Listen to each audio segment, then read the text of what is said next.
Good afternoon. First, happy Teachers' Day to all of you. I'm sure we're all very proud of our teachers, and our teachers would want us to do well in life, and they want to be proud of us too. The SEBI chairperson, Ms. Madhabi Puri Butch, also had a very good education. I'm sure she had very, very good teachers.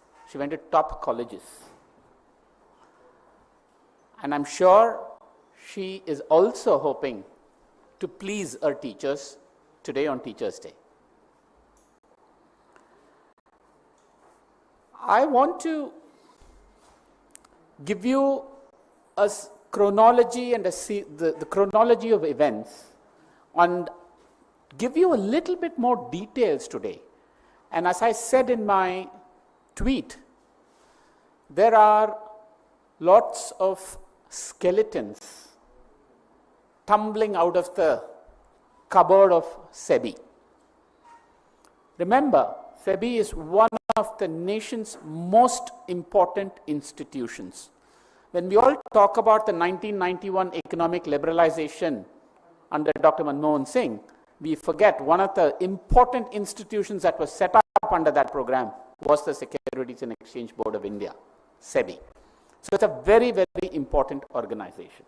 So the chairperson of SEBI has a hugely important role in the country. On the 10th of August, a foreign research firm issued a report that had allegations against SEBI chairperson and her family of investments in certain dubious offshore funds, for which they said they had documentary evidence. Now, this allegation was made by a research firm from outside. It was not made by a political party. It was not made by any opposition party. It was an allegation against an individual and her family about conflict of interest. What happened? What was the response? Cabinet ministers of the Modi government, BJP members of parliament came out and responded. Why? Why did BJP MPs and cabinet ministers respond to an allegation made by a foreign research firm on an individual, the chairperson of SEBI?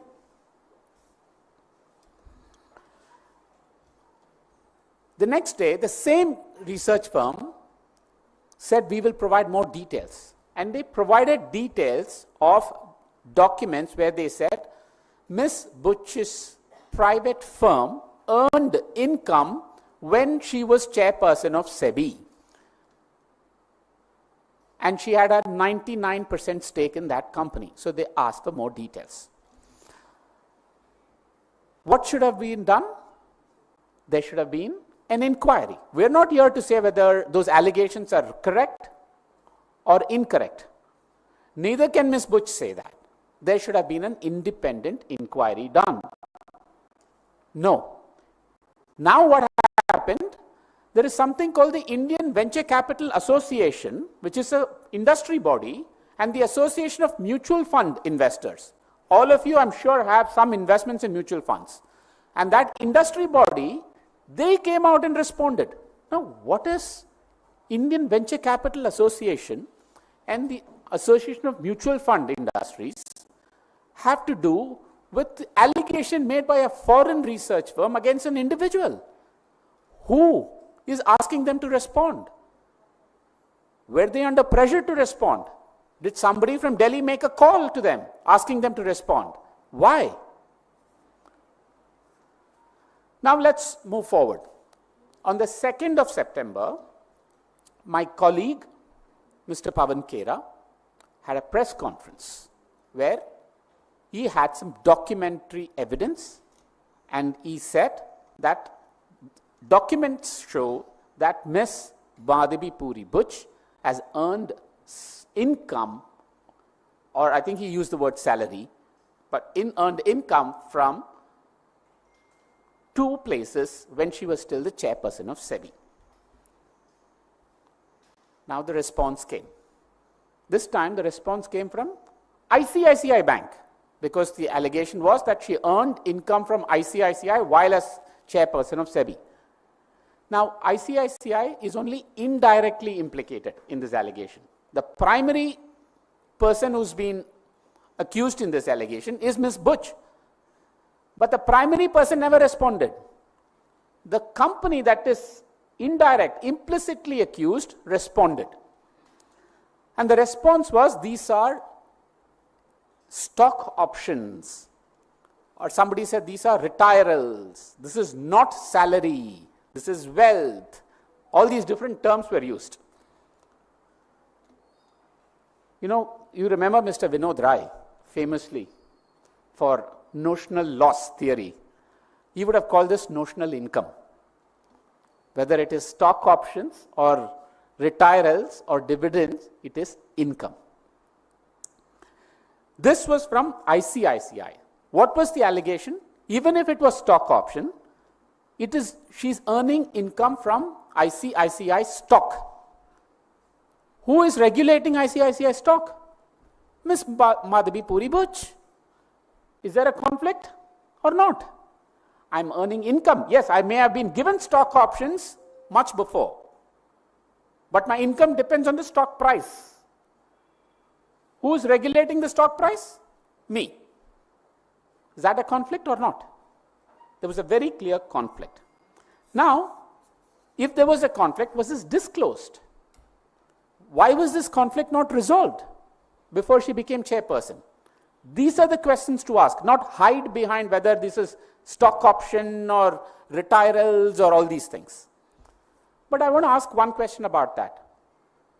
Why did ICICI respond?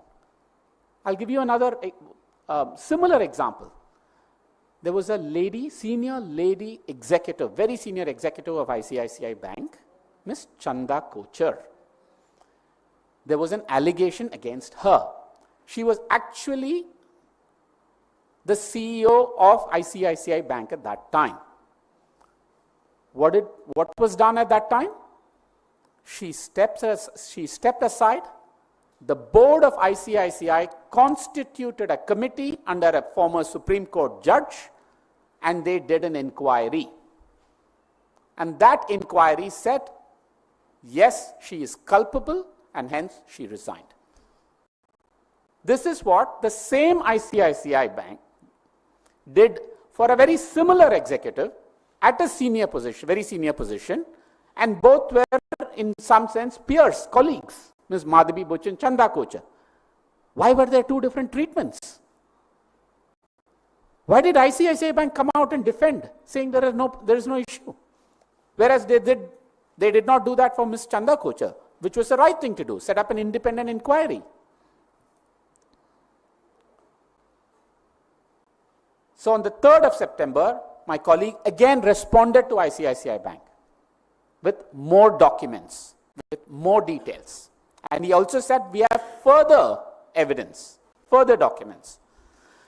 Now, on the 4th of September, there's a news article that said 500 officers of SEBI have written a letter to the government of India saying that they cannot work in SEBI anymore under her leadership because the work environment is very toxic, abusive, and there is fear everywhere.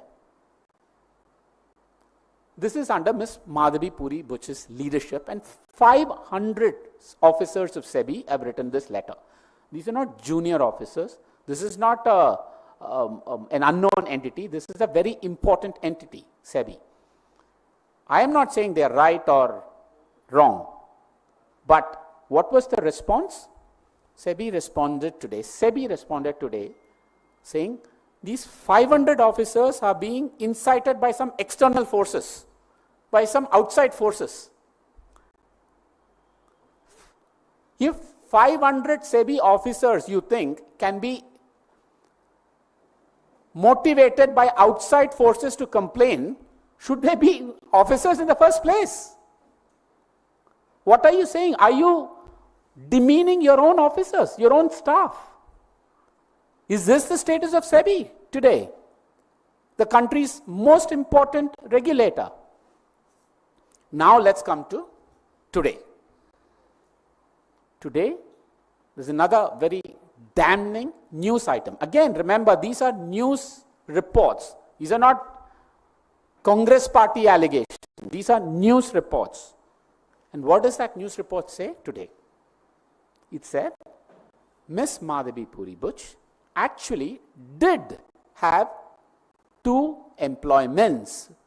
When she was at ICICI, she also was employed in what is called a private equity fund, an investment fund called Greater Pacific Capital. So she did have 2 employers at the same time. Again, this is a news item. Now I was curious. I said, let me go look at Greater Pacific Capital. What is this Greater Pacific Capital? Because please remember, I come from the industry. I've been in the fraternity. I've actually served on the Secondary Market Committee and the Primary Market Committee in SEBI when Ms. Butch was a whole-time member. So I understand this a bit. It turns out that the Greater Pacific Capital, the private equity fund, one of the key members of the leadership team is Mr. Shaurya Doval, the son of Mr. Ajit Doval. Now, Mr. Shaurya Doval can be an accomplished finance professional. Ms. Butch perhaps may have been recruited as another accomplished finance professional. It's possible. But given this long list of allegations and issues, does this not raise more concern?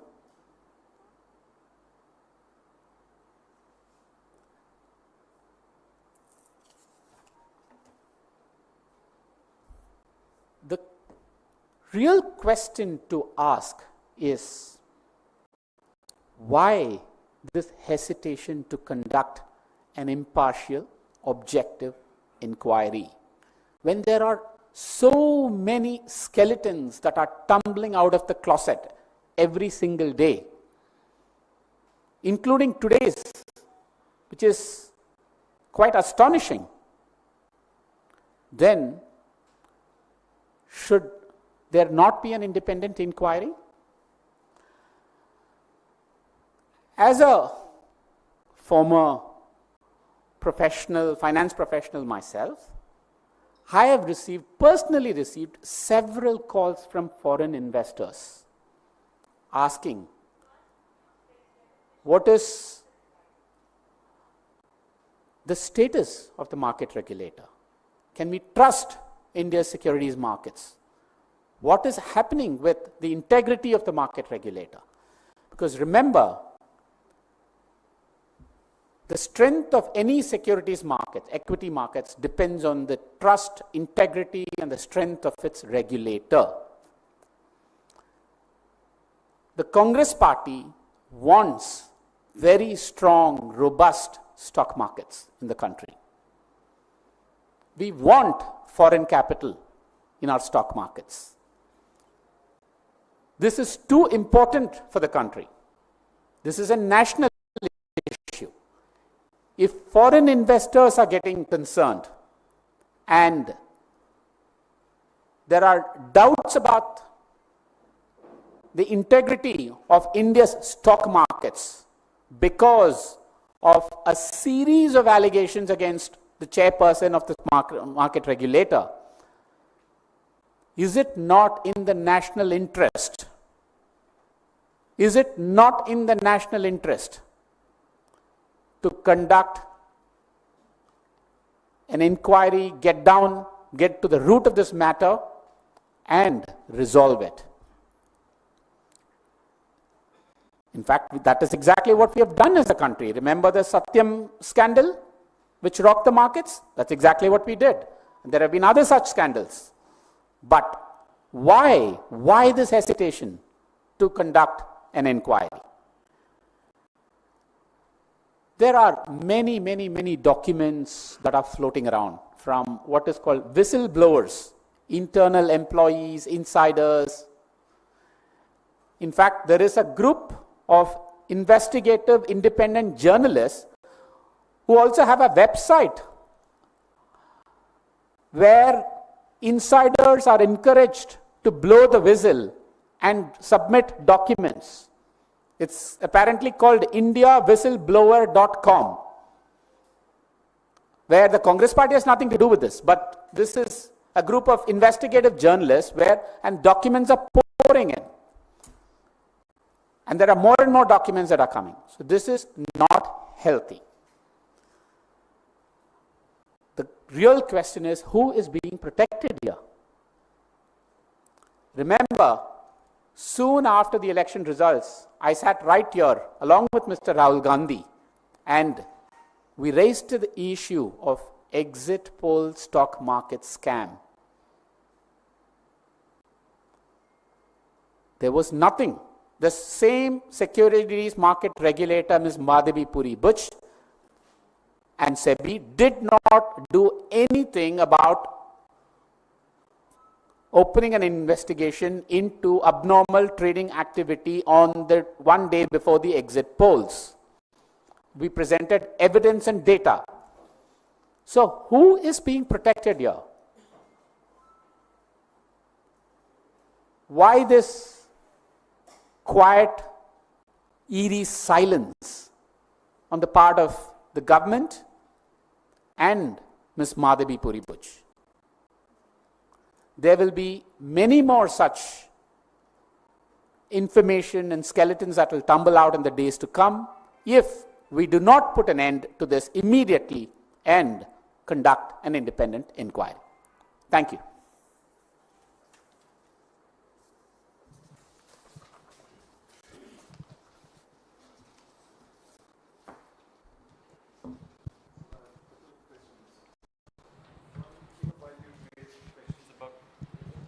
I'm Arjus from Business Standard.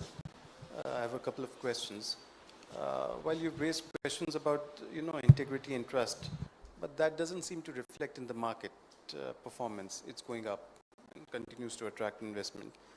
Second, do you think the larger issue is appointment of a private sector person? Because there was no precedent before the current SEBI chief was appointed of a private person. And third, let's assume she resigns or she's asked to leave. What will be the next steps? First, we have to be careful about drawing big lessons from movement of stock prices. And what is more important, as a former stock market economist and professional, I can tell you, what's more important are flows, what's called flows.